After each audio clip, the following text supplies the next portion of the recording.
baja la onda, porque el ventrículo izquierdo tiene una ventaja, y es que la punta, debido a la forma del corazón, la punta se encuentra a su lado, en el lado izquierdo.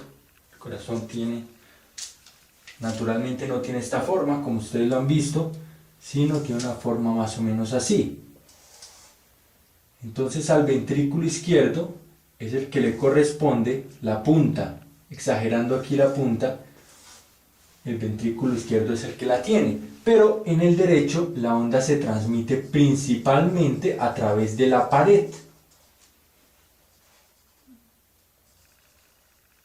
Y solamente esta partecita del corazón es la que tiene la oportunidad de transmitir la vibración, no el ápex. No, en el ápex no podríamos representar o encontrar la vibración generada por la válvula tricúspide, por lo que les digo, la disposición anatómica de los ventrículos. Pero el fenómeno que ocurre en síntesis es el mismo, una transmisión de la onda generada por el choque brusco de las válvulas auriculoventriculares. Entonces, ubiquemos en nuestra línea de tiempo este primer ruido.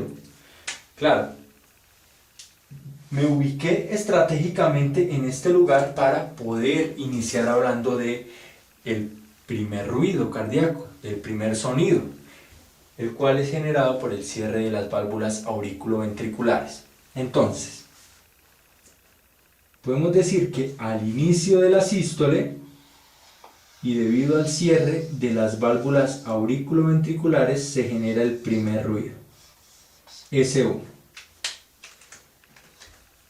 Debido a que el proceso de despolarización y contracción de los ventrículos es prácticamente simultáneo, pues podemos decir que el primer ruido está integrado, es uno solo. Tanto el ruido que se genera acá como acá, casi que se generan al mismo tiempo, se producen en el mismo instante. Nosotros tenemos que auscultar un foco y después auscultamos otro, no podemos hacer los dos a la vez, pero se ha determinado que la contracción, al ser tan simétrica y prácticamente simultánea, pues se funden los dos sonidos en un solo momento, en el tiempo. Ahora, hablemos acerca de las arterias pulmonar y aórtica. Continuemos con la historia. El corazón generaba una contracción isovolumétrica, ocurría el cierre de las válvulas auriculoventriculares, se alcanzaba una elevada presión en los ventrículos, cerca de 80 milímetros de mercurio en el izquierdo, cerca de 14 milímetros de mercurio en el derecho. Claro, naturalmente el derecho tiene que vencer menor resistencia porque la circulación pulmonar es una circulación de menor presión, eso ya lo hemos estudiado. Y en este punto, cuando se alcanzaban estas presiones, era posible abrir las válvulas ventrículo-arteriales, tanto las válvulas sigmoideas de la arteria pulmonar como las de la arteria aorta, se abrían. Y en este momento se genera ¿cuál ruido? ¿El segundo ruido? No, ningún ruido. La apertura de las válvulas en condiciones fisiológicas no genera ruidos. Ojo, otra vez, en condiciones fisiológicas, la apertura de una válvula, sea auriculoventricular o ventrículo arterial, no debe generar ruidos. Entonces, naturalmente, el proceso de eyección de la sangre a través de las arterias no genera ruidos provenientes de las válvulas. Entonces, claro, se abrían las válvulas, se lograba vencer la resistencia sistémica y salía gran cantidad de sangre. ¿Cuánta sangre? Ya lo hemos estudiado también. La fracción de eyección en condiciones fisiológicas, allá usted en reposo viendo el video, 50%. cerca del 50% de la sangre salía. Teníamos 130, aproximadamente 70 mililitros de sangre van a salir eyectados por cada arteria.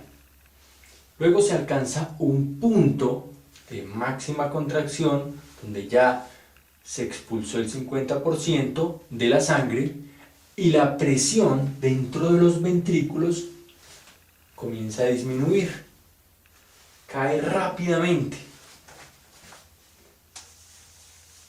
Entonces, hablemos ahora de presión acá, ya no sube, sino desciende. ¿Qué genera? Muy sencillo, no tenemos que pensar ni memorizar. Esto hace que la presión del sistema arterial, pulmonar y aórtico influya sobre el flujo retrógrado o trate de hacer regresar el flujo. Y en este momento, pues, las válvulas ventrículo-arteriales se cierran. Estas se cierran más o menos así. Supongan que el flujo viene de acá arriba, se cierran así. Estas chocan. Más fácil en la gráfica. Pero chocan así, como en la posición inversa de las auriculoventriculares. Claro, porque el flujo en este caso viene desde acá. Entonces debe evitarse el movimiento retrógrado y modifican su posición